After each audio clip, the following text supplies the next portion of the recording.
Welcome to livingpianist.com. Robert Estrin here with a really provocative subject today. Why you must learn to fake at the piano. Fake at the piano. Now, any of you have teachers or have studied, you know that faking is the worst thing you can ever do. You want to play with integrity. You want to play the score honestly. So how can I be telling you absolutely must learn how to fake? Well, you're going to learn the real reason and how it's essential for you to get this skill. I'm calling faking a skill. What is the matter? Have I gone out of my mind? Well, let me explain to you. I've talked about in the past how you must have a wall between practicing and playing, and they're two completely different experiences.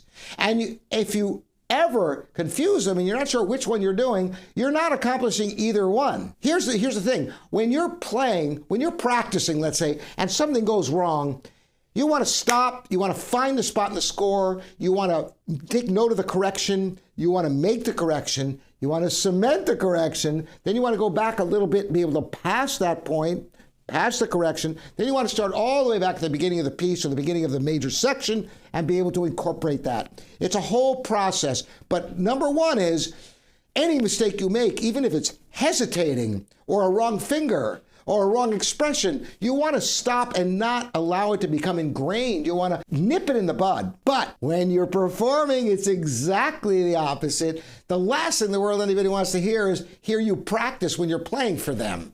So when something goes wrong, you must keep going no matter what. Now, how can you possibly do such a thing? You ever wonder how concert pianists can play, hours and they never seem to make a mistake? But of course, nobody's perfect. There's always finger slips or inevitable memory issues. I remember when I was a young child, I got the experience of hearing Arthur Rubinstein in concert. It was his 80th birthday. This was a heck of a long time ago. And I remember being enthralled with it. We got to meet him after the concert, and he was so gracious. And after the concert, I was really shocked that my father said, "Oh, in the Beethoven song he played? Oh boy, he was improvising up a storm there." I said, "What are you talking about?" Well, apparently, little did I know, or little did the audience know, that in a certain point, I guess he had a little memory issue. And so he just kind of improvised his way out of it. Now, not being intimately familiar with the piece, I had no idea it even happened. And I bet 98% of the audience had no idea what happened unless somebody who studied the piece and knew every note intimately. And that's exactly what seasoned artists are able to do to avoid ever having the audience have to endure listening to them go back and make a correction. Because think about this. You ever watch a motion picture? And sometimes you can space out or you can be concentrating, but if there's a jar, like a jump cut, where it misses a few frames or it goes back even a second or less, it's jarring. It ruins the whole flow and takes you out of the magic.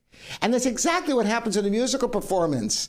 As soon as you lose time, even people who are tone deaf, who know nothing about music, they're listening to you, they're kind of enjoying it, they're kind of tapping along with their feet, and suddenly they can't tap along, and it takes them out of the moment. And suddenly, instead of enjoying the music, they're kind of worried about you. They're thinking, or what happened there? I don't get it. It makes for tension in the listener instead of enjoyment. Now, you may want to make that correction desperately, but you must resist the temptation to make corrections during a performance. Now, how can you practice such a thing?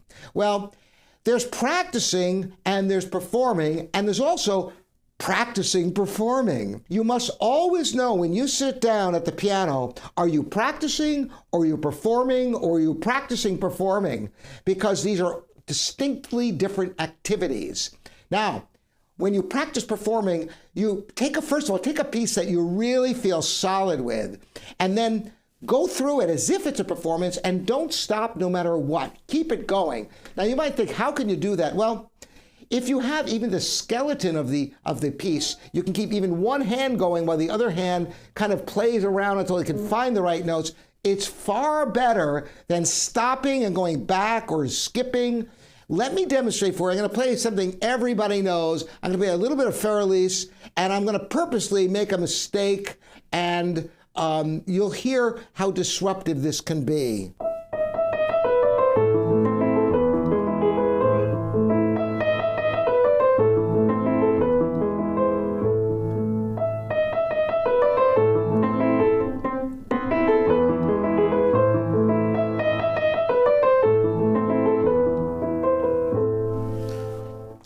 So you see how it just pulls you out of the performance, and it's jarring because you can't relax and enjoy the music, and you start becoming cognizant of the performer and the anxiety they must be feeling instead of just enjoying the music. Now I'm going to make a similar mistake, but I'm just going to keep going, and I'm actually going to make an even worse mistake than I did before. I'm going to, dare I say it, I'm going to fake just enough to get back on track without disturbing the flow of the music. And tell me how different this is, the way it feels in the performance.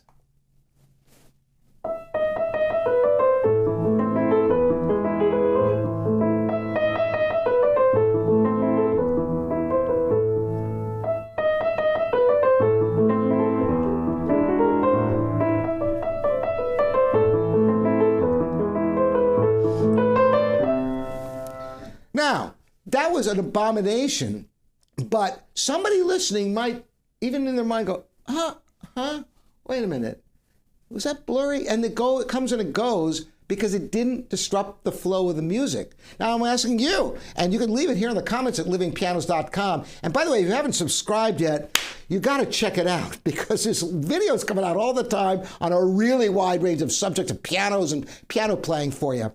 So you notice, if you listen back to those two different ways of dealing with a mistake, one way takes you out of the moment, and even though I actually purposely made way more mistakes the second time, but I kept it moving. Now, how can you practice such a thing? For one thing, you want to be able to sing your music. Why is singing so important? Well, piano is one of the few instruments that you don't have to hear what you're playing before you play it. Singing, you absolutely have to hear, or you can't even produce the pitch. An instrument like the French horn, I know because I'm also a French hornist, you have to hear the notes before you play them. And the pitch on a string instrument, on the piano, you push a key and it just sounds, but you're missing out on the whole music. You want to be able to sing at least the melody line. Now, if you sing a melody line and you can be able to play by ear to any extent at all, you should be able to find your way. And the secret is not going back, not going ahead, but staying where you are in the music and keep the fingers moving, keep counting so you know where you are, and get back on track. And when you learn how to do that with, dare I say it, faking, it's so much better than stopping and going back. Nobody wants to hear that during a performance. So to recap, of course, prepare like crazy. Before ever playing a performance, you should have it solid and then be able to do practice performances as I described. You can even record it. Put your phone up there and press record and don't stop no matter what.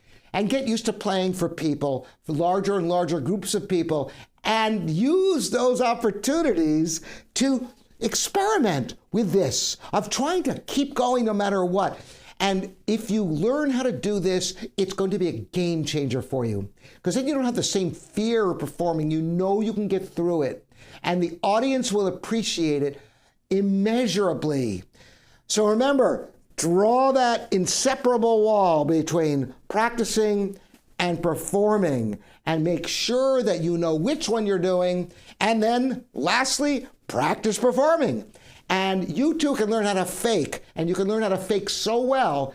I have had, believe it or not, I've had circumstances where I've had just a blank moment of memory and I didn't know where to go, and I played by ear and realized that when I got done, I actually hit the right notes because I'm used to playing by ear because I improvise like constantly. So I have a connection with what I hear and what I play.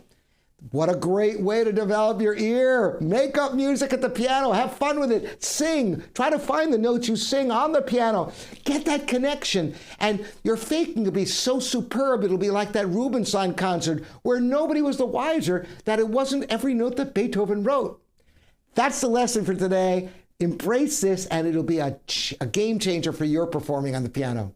Again, I'm Robert Estrin. This is livingpianist.com. We are your online piano resource. Thanks, all you subscribers. See you next time.